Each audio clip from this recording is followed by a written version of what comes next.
आज हम आपको जिस देश के बारे में बताने जा रहे हैं उसका नाम है ताइवान।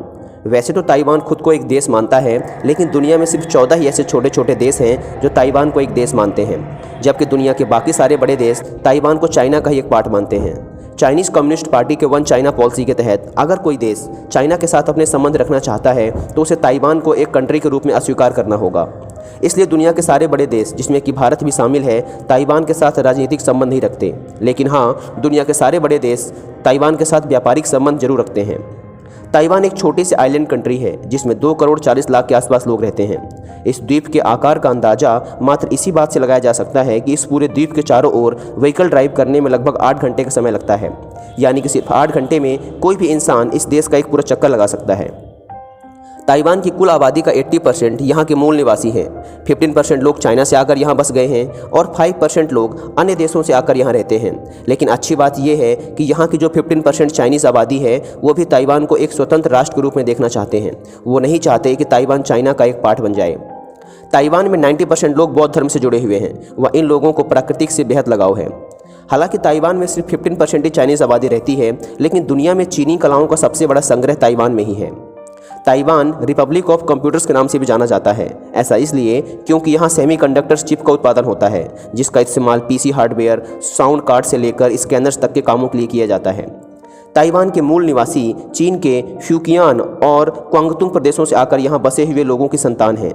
इन लोगों में ताइवानी केवल उन्हें कहा जाता है जो दूसरे विश्व युद्ध से पहले यहाँ बसे हुए हैं। ये लोग दक्षिण चीनी भाषाएं जैसे हक्का, अमाय और स्वातोप बोलते हैं। आस्था के मामले में भी ये लोग काफ़ी आगे हैं। यहाँ कई तरह के मंदिरों के अलावा औषधियों के देवता भी हैं। यहाँ कहीं मैच मेकर भगवान तो कहीं परीक्षा पास कराने वाले भगवान की भी आराधना की जाती है। आपको यह जानकर आश्चर्य होगा कि हमारे देश की ही तरह ताइवान में भी शादी से पहले लड़का लड़की की कुंडली मिलाई जाती है। वह एक शुभ मुहूर्त देखकर ही उन दोनों की शादी करवाई जाती है। उपहार को लेकर भी यहाँ पुरानी सोच बरकरार है। यूँ तो ये लोग उपहार लेते भी हैं और देते भी हैं, लेकिन कुछ वस्तुएं ऐसी हैं जिसे ना तो ये उपहार में लेते और ना ही देते हैं। वे चीज़ें हैं चाकू, कैंची, रुमाल, तौलिया और घड़ी। ताइवान के लोग नंबर 4 को अशुभ मानते हैं। आप इस नंबर के प्रति लोगों के रवैये का अंदाज इसी बात से लगा सकते हैं कि यहाँ के होटलों में तीसरी मंजिल के बाद सीधे 5वीं मंजिल आती है। यहाँ चौथी मंजिल होने पर भी उसकी जगह उसे 5वीं मंजिल कहा जाता है। इसके अलावा यहाँ लोग हॉर्न बजाने को भी ठीक नहीं मानते। जितना हो सके वो ऐसा करने से बचते हैं। मांसाहार खाने के मामले में यहाँ के लोग बेहद आगे हैं। इनके पसंदीदा खानों में से एक है भालू के पंजे का सूप। हालांकि कई पर्यावरण कार्यकर्ता इनके ऐसा करने का विरोध भी करते हैं। उनका मानना है कि अपना पेट भरने के लिए किसी नादान जानवर की जान लेना ठीक नहीं है। इन लोगों के बारे में एक बात और भी प्रचलित है। यहाँ के लोग बारिश से काफ़ी डरते हैं। जहाँ भारत जैसे देशों में लोग बारिश में भीगना पसंद करते हैं, वहीं यहाँ के लोग बारिश से काफ़ी डरते हैं। ये लोग बारिश में छतरी लेकर निकलने से भी बचते हैं। ऐसा इसलिए है क्योंकि यहाँ एसिड रेन होती है। यहाँ कभी भी तेज़ बारिश होने की आशंका बनी रहती है।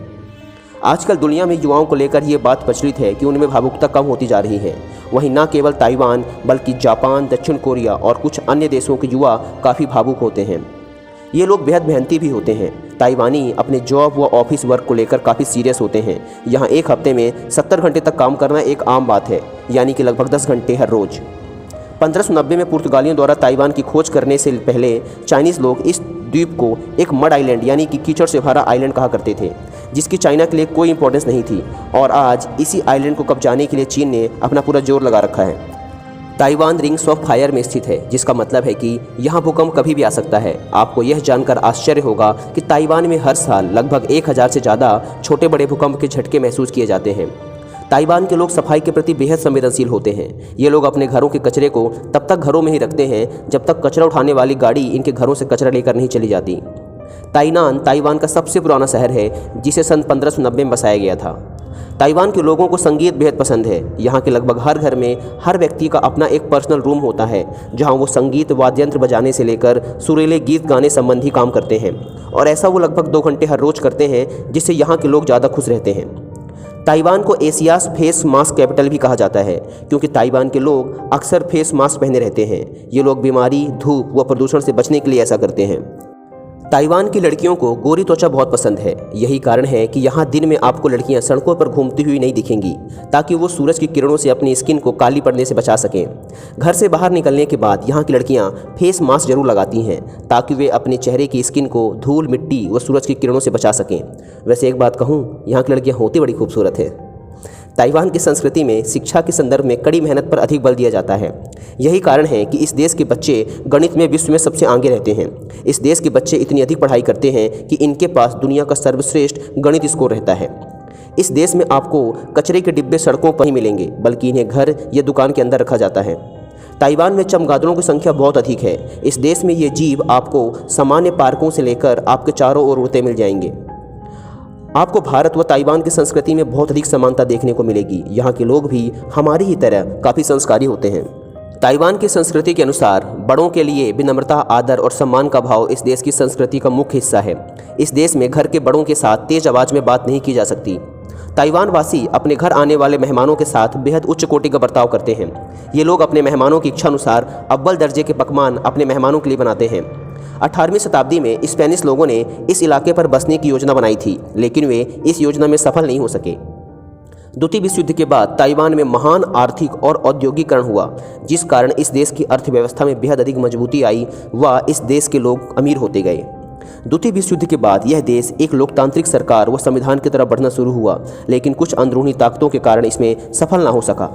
क्या आप जानते हैं कि ताइवान 1948 में चाइना से एक लोकतांत्रिक देश बनने के लिए अलग हो गया था, लेकिन ताइवान का पहला राष्ट्रपति चुनाव 1996 में हुआ था, यानी कि ताइवान को एक डेमोक्रेटिक कंट्री बनने के लिए 1948 से लेकर 1996 तक वेट करना पड़ा था। ताइवान के बच्चों को आमतौर पर कम उम्र में ही मैथ्स एंड म्यूजिकल इंस्ट्रूमेंट सीखने के लिए पेरेंट्स के द्वारा मोटिवेट किया जाता है। मैंने आपको पहले ही कहा था ना कि ताइवान एक ऐसा देश है जिसकी बहुत सी संस्कृति और मान्यताएं हमारे प्यारे भारत से मैच करती हुई दिखेंगी आपको। ताइवान हर साल अगस्त में हंग्री घोस्ट फेस्टिवल मनाता है।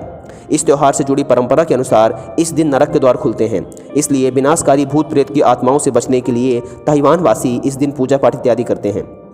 आपकी जानकारी के लिए बता दें कि इस महीने में शादी करना, व्यवसाय शुरू करना या पूरे महीने के दौरान यात्रा करना अशुभ माना जाता है ना? कितनी अजीबोगरीब मान्यता। ताइवान में गर्मियों के दौरान मौसम बेहद सुहावना हो जाता है व गर्मियों में लगभग हर दिन हर दोपहर यहाँ बारिश होती है। क्या आप जानते हैं ताइवान 2009 में प्रकृति का बेहद रौद्र रूप देख चुका है। आपकी जानकारी के लिए बता दें 2009 में ताइवान में सबसे घातक तूफान टाइफून मुगरेट आया था, जिसने इस द्वीप के कई इलाकों को पूरी तरह नष्ट कर दिया था। तूफान ने 673 लोगों की जान ले ली थी और 26 लोग लापता हो गए थे। इस तूफान के कारण ताइवान में लगभग $33 बिलियन का नुकसान हुआ था। ताइवान का झंडा 3 रंगों से मिलकर बना है, जिसे रिपब्लिक ऑफ चाइना का झंडा भी कहा जाता है, क्योंकि ताइवान देश रिपब्लिक ऑफ चाइना का ही हिस्सा है। ताइवान के झंडे में लाल व नीले रंग हैं व सफ़ेद रंग का सूरज बना हुआ है। झंडे में सूरज की 12 किरणें घड़ी के 12 चीनी समय और वर्ष के 12 महीनों का प्रतिनिधित्व करती हैं। आपको जानकर हैरानी होगी कि वर्तमान में चाइना ताइवान की स्वतंत्रता को मान्यता नहीं देता, जिस कारण ताइवान में नेशनल खेल कार्यक्रमों के दौरान ताइवान के झंडे का उपयोग करने की अनुमति नहीं है। हालांकि ताइवान एक स्वतंत्र देश के रूप में काम करता है, लेकिन कई बड़े देश जैसे अमेरिका, रसिया, भारत, पूरे यूरोपियन देश, सारे मिडिल ईस्ट के देश आधिकारिक तौर पर इसे एक देश के रूप में मानते ही नहीं।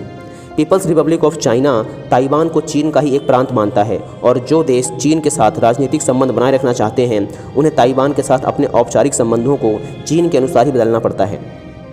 चीन ताइवान को अपना एक विद्रोही राज्य मानता है। इस कारण चीन ने 1971 में ताइवान को संयुक्त राष्ट्र से बाहर करवा दिया था। द वर्ल्ड हैप्पीनेस रिपोर्ट के अनुसार ताइवान दुनिया के 156 देशों में 35वां सबसे खुशहाल देश है। यह हांगकांग, इंडोनेशिया, जापान, दक्षिण कोरिया और चीन की तुलना में अधिक खुशहाल देश माना जाता है। ताइवान की प्रगति में पुरुषों की ही तरह महिलाओं का भी बराबर का योगदान रहता है। यहाँ के टोटल वर्कफोर्स का 50% सिर्फ महिलाएं हैं और गवर्नमेंट एंड पॉलिटिक्स में भी 33% महिलाओं का ही बोलबाला रहता है। यानी कि यहाँ की बहुत ही कम औरतें हाउसवाइफ हैं, ज़्यादातर औरतें इंडिपेंडेंट एंड वर्किंग वुमेन हैं, जो कि बहुत ही अच्छी बात है किसी भी देश के लिए। ताइवान के बारे में एक रोचक तथ्य यह है कि यह इलाका 10,000 साल पहले अंतिम हिम युग के दौरान चीन के साथ जुड़ा हुआ था, लेकिन समय के साथ यह एक समुद्र में बना आइलैंड बन के रह गया। ताइवान की पॉलिटिकली, इकोनॉमिकली एंड कल्चरली सबसे इम्पोर्टेंट सिटी ताइपे है, जो इस देश की राजधानी भी है। हमारे भारत की तरह ताइवान की संस्कृति में भी सफ़ेद रंग को मृत्यु का प्रतीक माना जाता है। जब यहाँ किसी इंसान की मौत होती है तो लोग सफ़ेद कपड़े पहनते हैं। साथ ही लाल रंग को सौभाग्य का प्रतीक माना जाता है। जिस प्रकार हमारे यहाँ शादी के शुभ अवसर पर दुल्हन को लाल रंग का जोड़ा पहनाया जाता है, इसी प्रकार ताइवान वासी भी शुभ अवसरों पर लाल रंग के कपड़े पहनते हैं। ताइवान में परिवार को बहुत महत्व दिया जाता है। बच्चों को बचपन से सिखाया जाता है कि वो अपने माता पिता की रिस्पेक्ट करें व उनका प्राथमिक कर्तव्य परिवार के प्रति होना चाहिए। यहाँ के लोग आज भी जॉइंट फैमिलीज़ में रहना पसंद करते हैं, यानी कि दादा दादी, चाचा चाची, मम्मी पापा और बच्चे सब साथ में रहते हैं, बिल्कुल हमारे हिंदुस्तान की तरह। ताइवान में सबसे लोकप्रिय खेल बेसबॉल, बास्केटबॉल व टेनिस बॉल है। यहाँ की सड़कों व पार्कों पर बच्चे आपको यह खेल खेलते दिख जाएंगे। इसी कारण यहाँ के लोग काफ़ी हेल्दी एंड फिट होते हैं। क्या आप जानते हैं नूडल्स और बबल टी का आविष्कार ताइवान में किया गया था? ताइवान के लोग सुपारी चबाने के बहुत शौकीन होते हैं और इसी कारण इस देश में मुंह और गले के कैंसर के मरीज एशिया में पॉपुलेशन के हिसाब से सबसे ज़्यादा पाए जाते हैं। ताइवान के नेचुरल रिसोर्सेज में कोयला, प्राकृतिक गैस, चूना पत्थर, संगमरमर व अभ्रक आदि अधिक मात्रा में पाए जाते हैं। ताइवान में कृषि योग्य भूमि लगभग 22.7% है। ताइवान हर साल लगभग $344.6 बिलियन का एक्सपोर्ट व $272.6 बिलियन का इंपोर्ट करता है। यानी कि ताइवान जब बिजनेस करता है तो उसे ज़्यादा फायदा होता है। इसी कारण ताइवान की इकोनॉमी इतनी स्ट्रॉन्ग है। बाय द वे, आपको ये वीडियो कैसी लगी आप मुझे कमेंट सेक्शन में बताइए। और हाँ, आप अगली वीडियो किस टॉपिक पर चाहते हैं, किस देश के बारे में चाहते हैं, आप मुझे ये भी कमेंट करके बता सकते हैं। अगर आपको वीडियो पसंद आई हो तो वीडियो को लाइक करें, चैनल को सब्सक्राइब करें, बेल आइकन को प्रेस करें। धन्यवाद। Thanks for watching.